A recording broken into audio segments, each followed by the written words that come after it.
नमस्कार मंडळी, मी सोनाली पुन्हा एकदा स्वागत करते तुमचं आजच्या एका नवीन व्लॉगमध्ये. माही दुर्वा व्लॉग्सला सबस्क्राईब केलं नसेल तर प्लीज नक्की करा.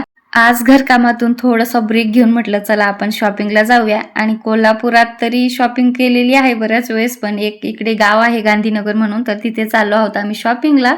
आता उन्हाळा म्हटलं की आपल्या घरात कोणाचं ना कोणाचं तरी लग्न असेलच बरं का. तर माझ्या सुद्धा बहिणीचं लग्न आहे आणि मामाच्या मुलीचं सुद्धा आहे. आता दोघीच्या लग्नाची पण शॉपिंग करावी लागणार, कारण की आपण एकदाच घातलेली साडी दुसऱ्या लग्नाला थोडीच घालतो. गाडीत बसलो, 10 मिनिटं पुढे गेलो होतो तर दुर्वाला लागली भूक. पप्पा मला भूक लागली म्हणत असत. तिच्या पप्पानी गाडी थांबवली आणि थोडंसं तिला खाऊ घातलं, पाणीपुरी वडापाव वगैरे. आता रस्त्याला तेच भेटतं तर खाल्लं आम्ही सर्वांनीच आणि गेलो दुकानात. तर पहा की एवढा सुंदर घागरा होता ना हा, याचा कलर तर बापरे विचारूच नका. नवरीचा होता आणि खूप महागही असणार म्हणून मी तर विचारलं सुद्धा नाही. तर एका दुकानात गेले होते तर एवढ्या सुंदर साड्या आहेत ताईनो, तुम्ही पाहिलं की म्हणताल बापरे खूपच मऊ, आणि कलर तर विचारूच नका, एवढे गोड होते ना. अशी एक सुद्धा साडी नाही की ती आपल्याला आवडणार नाही. तर पहा तुम्ही, सर्व साड्या खूप सुंदर होत्या. मला तरी या सगळ्या साड्या आवडल्या होत्या. ही तरी 3000च्या आसपास होती आणि खूप छान. याला ना थोडेसे ते बघा काचेचं वर्क आहे, तर खूप सुंदर होती, पण थोडीशी कॉमनच वाटत होती. आणि ही पहा खूप सुंदर होती. ही कितीची तरी 5-6 हजारला बसेल असं म्हटले होते ते. बऱ्याच साड्या पाहिल्या बरं का आणि आवडल्या पण सगळ्याच. पण आता एखादीच आपल्याला घ्यायची असते. अजून दाखवा याचा मोह आपल्याला असतोच. काय माहिती याच्यापेक्षा सुंदर दुसरी असेल आणि आपण ती घेऊ असं होऊन जातं ना. मी तर सांगेल की या उन्हाळ्यात सर्व साड्या सुंदर आल्या आहेत.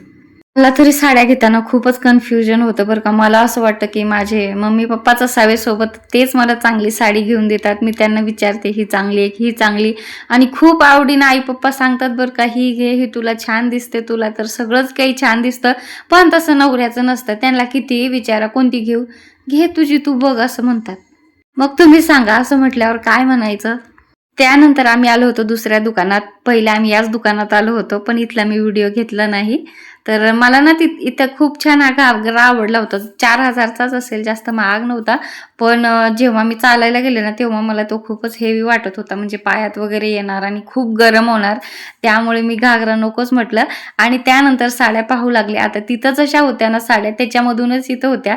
ही सेम साडी तिथं पण होती. 5,500ला होती ती, आणि मला खूप जास्त आवडली होती. 5,500ला होती म्हणून मी मिस्टरांना म्हटलं की आपण पाहूया दुसऱ्या दुकानात, जर आपल्याला व्यवस्थित भेटली ना त्यापेक्षा छान किंवा तशीच, तर आपण ती घेऊ म्हणून मी इथं आले. आणि इथं मला सेम तशीच साडी दाखवली.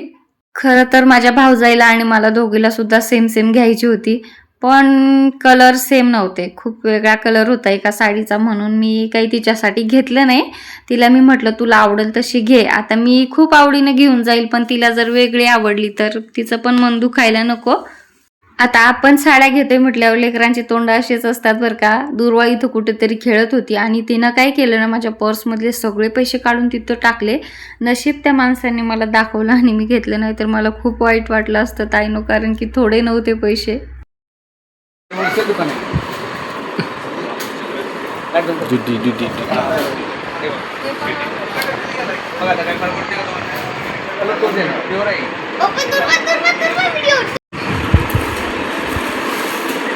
असं कोण घालतं उलट उलट घालतं. इकडं बघ काय काय घालतं रे. चिघा डोळे दुखतात. बस कर. 3920 रुपये बसतो. माझ्या तर साड्या मी घेतल्या, तसं एकच साडी घेतली बरं का, कारण की खूप महाग होत्या यावेळेस. 4000च्या पुढेच होत्या, 4-3.5 अशा. मग माझी घेतल्यानंतर यांना सुद्धा घ्यायचं होतं हे जोधपुरी सूट, पण ते खूपच वाईट असल्यामुळे यांना नाही आवडलं, पण मला खूप आवडलं होतं. मी म्हणत होते घ्या, नंतर तुम्ही अजून एखादा घ्या, पण हा पण घ्या, पण त्यांनी काही घेतला नाही हा. खरं सांगायचं ना तर माझ्या ना माझ्यासाठी शॉपिंग म्हणलं ना खूप जास्त कंटाळा येतो. आणि स्वतःसाठी म्हणा ते माझ्यापेक्षा जास्त वेळ लावतात. मी 1 तासाभरात तरी आवरेल. स्वतःसाठी ते एवढं पाहत बसतात, हे घेऊ की ते घेऊ. इथं फक्त दुर्वाची आणि माझी शॉपिंग झाली होती. यांनी सुद्धा घेतले होते काही टी शर्ट, शर्ट, पण ते लग्नासाठी नाही, असंच रेग्युलर यूजसाठी. तर म्हटलं दोघांची शॉपिंग करूया नंतर. आपल्याला कसं ब्लाऊज वगैरे शिवावं लागतं लवकर, त्यामुळे आधीच घ्यायला पाहिजे. आणि कसं सध्या तरी लग्नाचं सीझन म्हटलं की खूप सारे बिझीच असतात टेलर वगैरे. मग मी यांना म्हटलं आता 9 वाजलेत, मी काही घरी जाऊन बनवणार नाही म्हटलं स्वयंपाक, आपण इथंच जेवण करून जाऊया. तर तसंही 9:30 वाजलेच होते. मस्त आम्ही इथं सर्वांनी जेवण केलं, मस्त पनीर आणि रोटी. माहीला आणि मला तरी आवडते, यांना आवडते चपाती. आम्ही जेवण केलं मस्त. आणि खरं बघा पत्राचं आहे, पण खूपच सुंदर वाटतं. हे वाटतच नाही पत्राचं असेल, म्हणजे कसंही असू द्या, आपण सजवण्यावर आहे. आपण छान सजवलं की छानच वाटतं बरं का. तर मस्त आम्ही इथं जेवण केलं आणि खूप जास्त परेशान झाले होते शॉपिंगमध्ये, म्हणजे कंटाळा खूप आला होता. तर एवढंच ताईंनो आजच्या व्लॉगमध्ये. तुम्हाला साडी मी नक्कीच दुसऱ्या व्लॉगमध्ये दाखवल. बाय.